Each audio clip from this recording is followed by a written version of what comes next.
Hello guys, स्वागत है हमारे न्यू ब्लॉग में। तो आज की डेट है 15 अगस्त। तो आपके लिए मैं बहुत बड़ा happy happy happy independence day देना चाहता हूँ, ठीक है।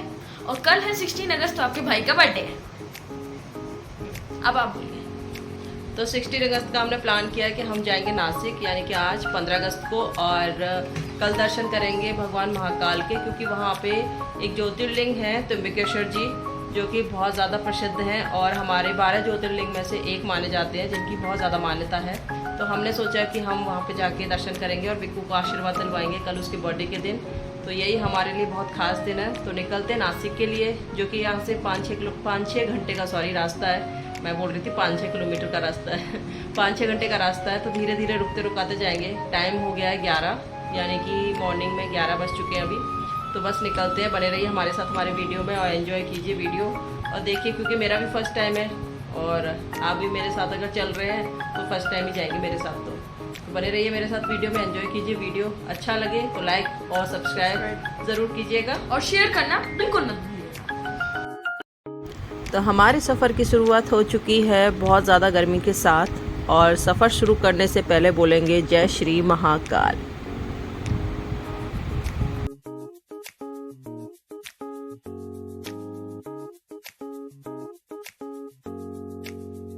तो ऐसा हो सकता है क्या कि जब आप सफ़र कर रहे हो तो उसमें आपको कुछ खाने पीने का मन ना करे। तो मैंने घर से ये सेकी थी स्माइली और हरे धनिए की चटनी, जो कि विक्कू को काफ़ी ज़्यादा पसंद है, क्योंकि बाहर का तो पूरे टाइम खाते ही हैं, लेकिन घर के खाने की बात ही कुछ और होती है।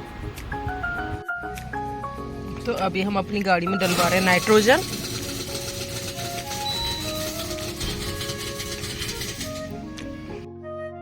वैसे हमेशा होता है कि अगस्त महीने में ना पुणे का मौसम बहुत ज़्यादा मतलब रोमांटिक सा होता है और खुशनुमा होता है, लेकिन अभी फ़िलहाल जो मैं देख रही हूँ कि इतनी गर्मी यहाँ पे पड़ रही है।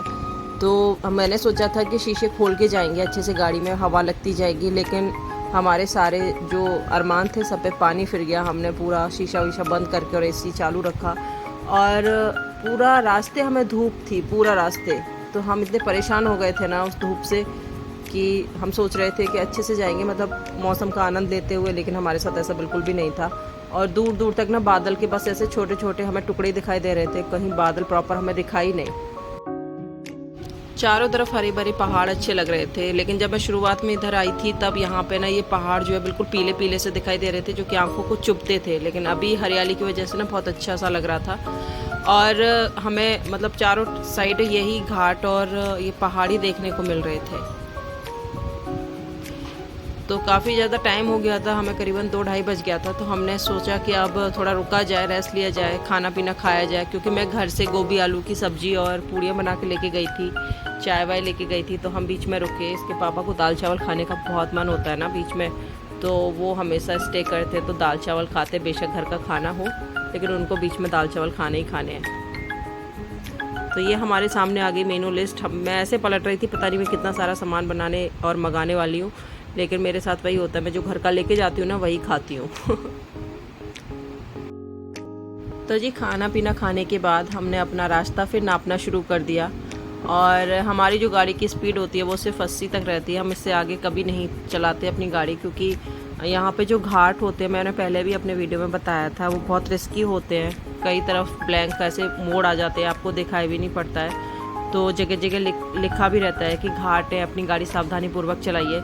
तो एक मुझे अजीब सा मतलब गुस्सा भी था कि 1 महीने इतने अच्छे से बारिश हुई, मौसम इतना अच्छा था, लेकिन अभी फ़िलहाल जब हमने निकलने का प्लान बनाया तो पूरा धूप था। और फिर सोचती थी कि चलो ठीक है, साफ़ मौसम है तो उसमें ड्राइविंग अच्छे से हो जाएगी, क्योंकि यहाँ पे बहुत ज़्यादा रिस्क होता है गाड़ी चलाने का, और आसपास चट्टानें इतनी होती है ना कि पत्थर गिरने का भी डर रहता है। बहुत सारे हादसे मैंने अभी हाल फिलहाल सुने हैं इस तरह के। तो अच्छा था कि मौसम साफ़ था, कोई नहीं, अगर एसी ऑन करके भी अब अगर आप गाड़ी में जा रहे हैं तो ठीक है।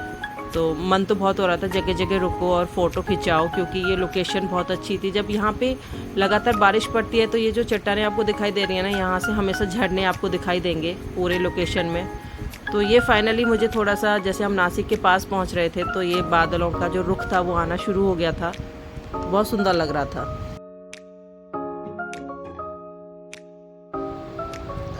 तो हम त्र्यंबकेश्वर जी पहुंचने वाले थे, क्योंकि हमने नासिक का रुख कर दिया था। नासिक से त्र्यंबकेश्वर जी 40 किलोमीटर की दूरी पे हैं और यहाँ से ही मौसम बिल्कुल चेंज होना शुरू हो गया था। बादल हो गए थे, हवा हल्की हल्की चलने लगी थी, लेकिन धूल थी, इसलिए फिर वही था कि हमने गाड़ी अपनी खोली नहीं।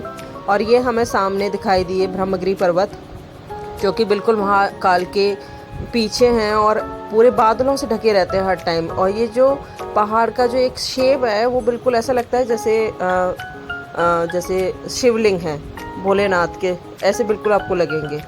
तो मतलब देखने में इतना आपको वीडियो में शायद इतना आपको अच्छा ना लगे, इतना महसूस ना हो, लेकिन जब आप यहाँ पे आप इसके आसपास होंगे तो इसकी जो एक चमक है, इसका जो आकर्षक है ना, वो अपनी तरफ आपको खींचेगा।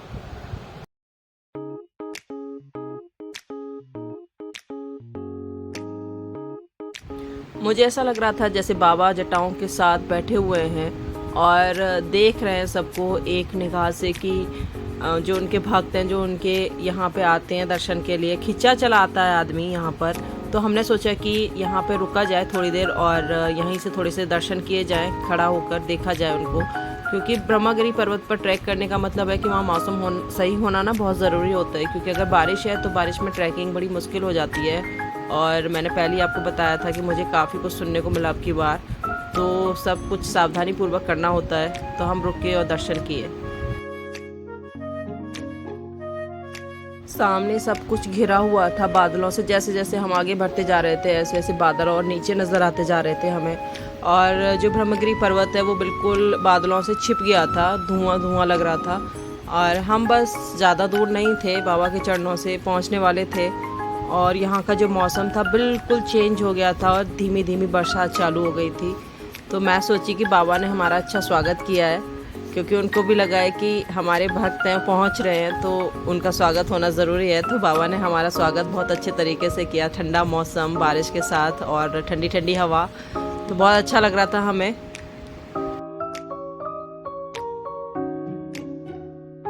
तो शाम के बज गए थे करीबन 6 सवा 6। तो यहाँ पे एक जगह हमने गाड़ी रोकी, क्योंकि होटल वोटल का हमें कुछ पता ही नहीं था, तो पहली बार आए हैं।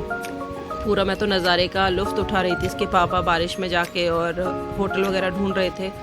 सो गाइस, अब मैं आपको देने वाला हूँ रूम का टूर, ठीक है। यहाँ पे है ये मोबाइल पर गिरा देना।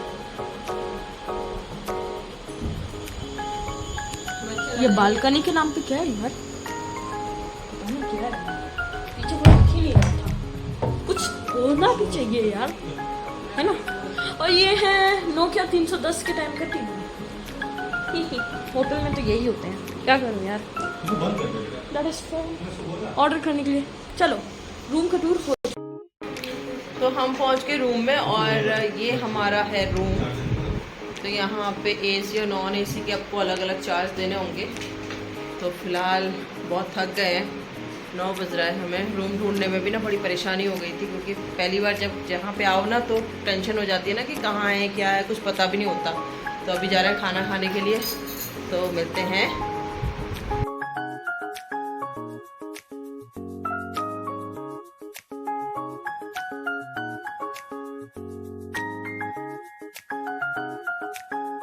तो रात को करीबन 10 बज गया था, हमें खाना खाने गए और थोड़ा सा घूम फिर के हम वापस आ गए, क्योंकि सुबह जल्दी उठ के हमें दर्शन करने थे। तो बस थोड़ा बहुत घूमा, खाना वाना खाया थोड़ा बहुत और आ गए थे वापस रूम में। तो आज है 16 अगस्त, आज के दिन मेरे बिक्कू का बर्थडे, और यही हमने सोचा था कि महाकाल का आशीर्वाद इसको दिलवाएंगे अपने बेटे को। तो हम नहा धोकर चल दिए। मैं सुबह 3:30-4 बजे की उठ गई थी। 5:30 बजे के आसपास हम लोग निकल दिए थे होटल से, और जब निकल के हमने बाहर देखा तो बिल्कुल अंधेरा सा हो रखा था और बस हमें ये लाइट की रोशनी हल्की फुल्की दिखाई दे रही थी। तो धीरे धीरे चल दिए। अच्छा, यहाँ पे क्या है कि जैसे महाकाल का जो जगह है यहाँ पे बहुत छोटे छोटे दुकानें, ये वो जैसे कहते हैं ना, छोटे से एरिया को बहुत भर दिया है हर चीज़ से। तो यहाँ पे वही मैंने देखा। तो जब जहाँ पे बहुत ज़्यादा आबादी हो जाती है छोटी सी जगह में ना, तो वहाँ पे बहुत गंदगी भी कर देते हैं लोग, तो वो नहीं होना चाहिए।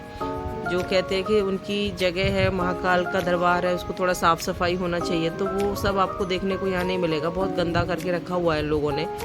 तो ये नहीं होना चाहिए। और मुझे बाबा के मंदिर का थोड़ा सा झलक दिखाई दिया, तो हम धीरे धीरे आगे बढ़ रहे थे। हमने प्रसाद लिया।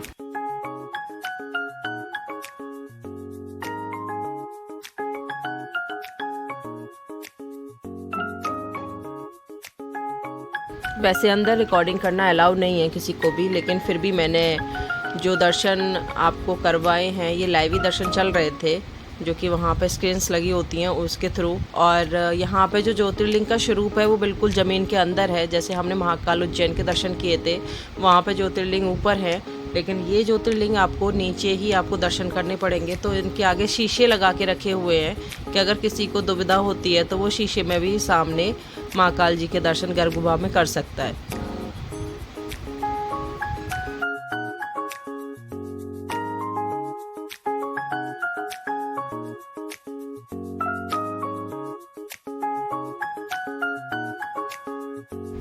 ये विशालकाय महाकाल जी का भव्य मंदिर मेरी आंखों के सामने था, जिसको मैंने कभी वीडियो और फ़ोटो में देखा था, लेकिन अभी मैं प्रत्यक्ष रूप से उनको सामने से देख रही थी।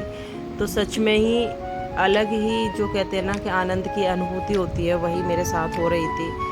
कि मैं जब यहाँ पे आई थी महाराष्ट्र में, तो मैंने सोचा था कि मतलब जो यहाँ के तीनों ज्योतिर्लिंग हैं मैं उनके दर्शन कर सकूं, बाबा मुझे आशीर्वाद दें इस चीज़ का। हम अपने बच्चे को भी उसके बर्थडे पे ये गिफ्ट करें कि हम उनका आशीर्वाद उनको दिलवाएं अपने बच्चे को। तो ये बिल्कुल साक्षात उन्होंने करवा रखा था कि आज 16 अगस्त को मैं अपने बच्चे को लेके इसके पापा के साथ यहाँ पे मौजूद थी और उनका हाथ अपने बेटे के सर पे रखवाया। तो ये मेरे लिए किसी सपने से कम नहीं था।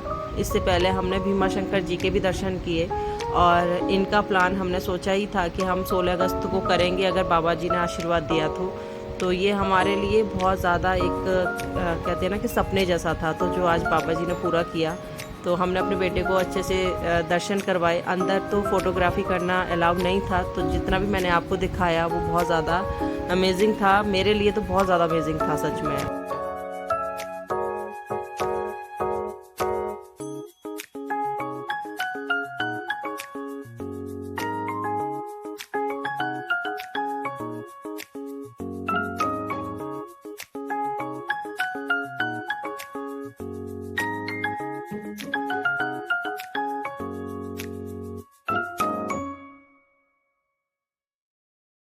अंदर से निकलने का बिल्कुल मन ही नहीं हो रहा था। ऐसा लग रहा था कि जैसे हमें कुछ खींच रहा है अपनी तरफ। तो मन बिल्कुल भी नहीं हुआ कि बाहर आएँ, लेकिन आना भी था क्योंकि 12, सवा 12, साढ़े 12 का टाइम हो गया था। भूख भी लगी थी। तो यहाँ पे हमारे साथ क्या हुआ ना कि यहाँ पे 12 बजे के आसपास बाबा जी को भी भोग लगता है।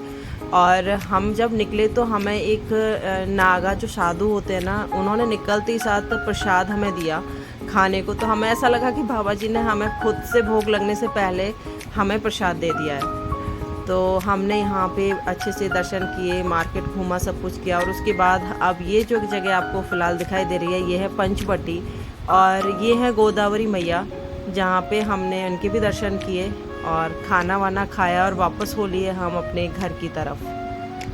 बहुत एंजॉय किया सब कुछ, बहुत हमें अच्छा लगा और उम्मीद करती हूँ कि आपको भी बहुत अच्छा लगा होगा मेरा वीडियो।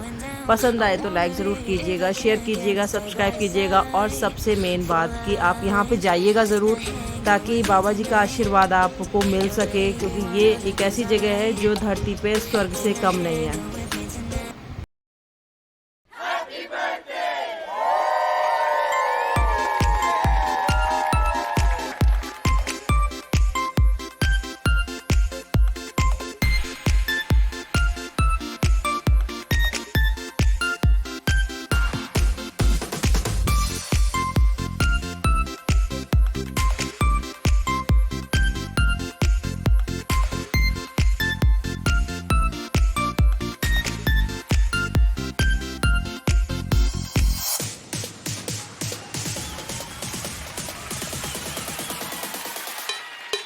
Let's go!